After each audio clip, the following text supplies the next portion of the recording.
Welcome to PM7 వార్తలు. ప్రపంచంలోనే అత్యంత ఖరీదైన మియాజాకి మామిడి పండ్లను మహారాష్ట్రలోని నాందేడ్ జిల్లా బోసి గ్రామానికి చెందిన సుమన్ బాయ్ గైక్వాడ్ అనే మహిళా రైతు పండించారు.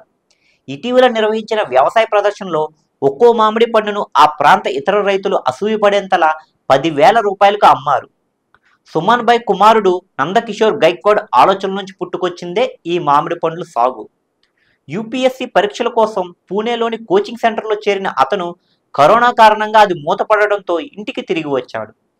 ఇంట్లోనే ఉండి పరీక్షలకు సిద్ధమవుతూ ఆన్లైన్లో జపనీస్ రకానికి చెందిన మియాజాకి మామిడి పండ్ల గురించి తెలుసుకున్నాడు.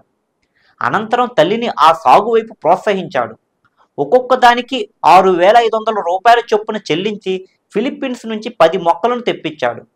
2 ఏళ్ల కిందట వాటిని నాటగా ఈ ఏడాది ఒక్కో చెట్టుకు 11 నుంచి 12 కాయలు వచ్చాయి. ఆ పండ్లను వ్యవసాయ ప్రదర్శనలో విక్రయించారు. ముందు ఊదా రంగులో ఉన్న మియాజాకి మామిడి రంగు పక్వానికి వస్తున్న కొద్దీ అస్తమిస్తున్న సూర్యుడిలా ఎరుపు వర్ణంలోకి మారుతుంది. కాబట్టి ఎగ్ ఆఫ్ ద సన్ అని కూడా అంటారు.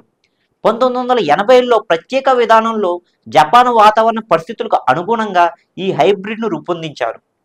ప్రత్యేకమైన తీయదనం, సువాసన కలిగిన ఈ పండుకు ప్రపంచవ్యాప్తంగా ఎంతో డిమాండ్ ఉంది.